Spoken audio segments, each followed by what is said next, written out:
1편과 2편에서 제가 좀 너무 안 좋은 이야기를 한 것 같은데 3편에서는 좀 그래도 캐나다 대학에서 뭘 배웠고 그리고 졸업 후에 제가 어떻게 얻은 게 있지 않겠습니까? 장점에 대해서 몇 가지 말씀을 드리려고 합니다. 첫 번째로는 저는 개인 주관적인 경험이지만 커리큘럼이 좀 강하다는 생각이 많이 들었습니다. 저 같은 경우는 그 캐나다 대학에 있으면서 미국 대학 교수로부터 수업을 들어본 적도 있고 또 1년간은 한국의 스카이 대학 중에 한 곳에서 1년간 공부를 한 경험이 있는데요. 기본적으로 저는 중고등학교 때 유학을 갔기 때문에 아직 한국 교육에 대한 기억이 좀 남아있는 편이긴 한데 그 한국 대학에서나 뭐 중고교에서나 좀 암기 위주의 그런 교육을 한다는 느낌을 많이 받았습니다. 반면에 캐나다 대학 같은 경우는 뭐 참고로 저는 사회과학을 전공했는데요.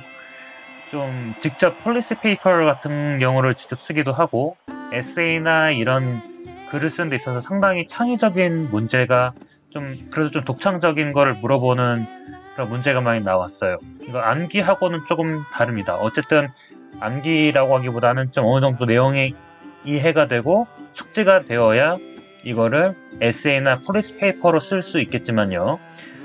두 번째로는 조금 기본적인 또 같은 얘기긴 한데요. 암기하거나 간단한 내가 알고 있는 걸 쓰는 게 아니고 그 몇몇 과목 같은 경우 특히 제 기억으로는 경제학 원론 마이크로 이콘이나 매크로 이콘 같은 경우에도 기본적으로 내가 알고 있거나 암기한 것보다는 실질적으로 응용 문제만 나오는 시험도 제가 많이 봤습니다. 그래서 내가 어느 정도 문제나 우리가 시험을 풀 때는 그 시험의 난이도라는 게 쉬운 것부터 어려운 거, 그 다음에 좀 약간 분별력을 위해서, 변별력을 위해서 좀 응용 문제 같은 게 나오는 경우가 그 일반적이잖아요. 그런데 그 제가 들었던 그 수업이었는지 몰라도 그 경제학 시험에서 문제가 4-5개만 나오고 죄다 응용 문제를 풀게 했더라고요.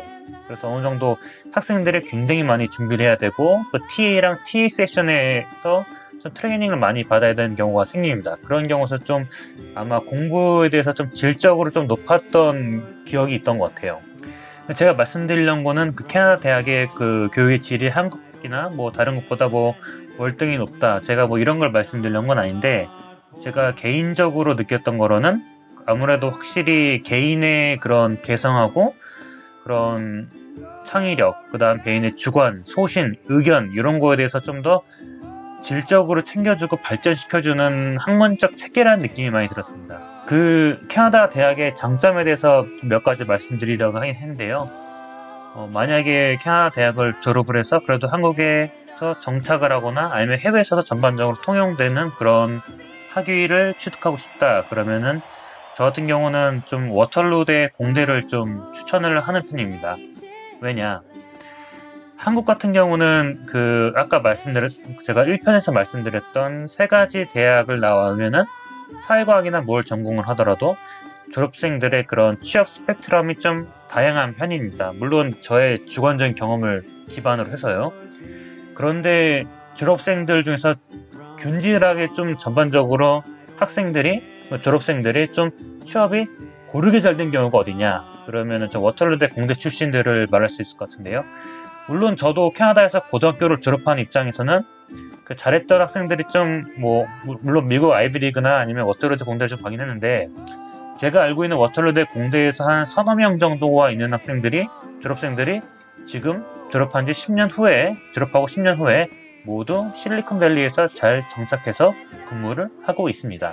주로 소프트웨어 엔지니어로 많이 일하고 있고요. 다만 이런 경우는 있습니다. 아무래도 한국에서 취업할 경우에는 워털루 고대 공대가 좀 브랜드가 떨어질 수 있기 때문에 제가 이쪽 화면에서 보여드린 것과 같이 그 워털루대 공대에서 공부를 하다가 자퇴를 하고 한국의 카이스트로 재입학을 한 경우도 종종 있습니다. 아무래도 한국에서 일하기 위해서는 한국에서의 대학 인맥이나 네트워크, 그 다음에 어느 정도 군대도 갔다 오고 생각하면 어느 정도 이쪽 기반의 경험이 필요하다고 생각이 들 수 있겠죠. 끝으로 캐나다 대학의 장점이 뭐냐? 아무래도 한국에서는 아무리 좀 대학이 유명해도 만약에 내가 대학교 졸업생 입장에서 아이비리그나 그에 준하는 대학으로 석박사 유학을 가겠을 때 그 상대편 대학에서는 졸업생의 그런 대학 브랜드를 안 볼 수는 없다고 저는 생각해요.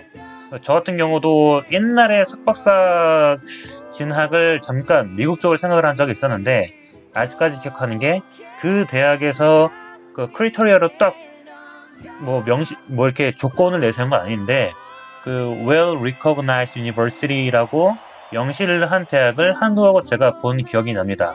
그 대학도 좀 어느 정도 당연히 이름이 있었던 곳이고요. 아무래도 그런 대학에서도 TH 같은 대학 평가 기관의 그런 랭킹을 어느 정도 참고할 수는 있겠죠. 자, 이제까지 제가 3편에 나눠서 캐나다 대학에 대한 부정적인 이야기, 긍정적인 이야기를 고루 제 주관적인 경험에 기반해서 말씀드렸는데요.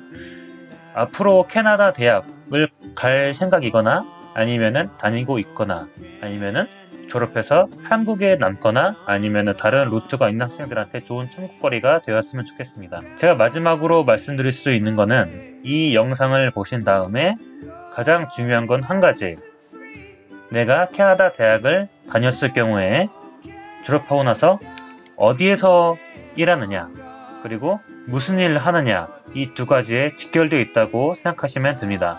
이게 무슨 말이냐면은 캐나다 대학을 졸업하더라도 캐나다에 잔류하거나 미국에 가면은 캐나다대가 졸업한 게 나을 수 있겠죠.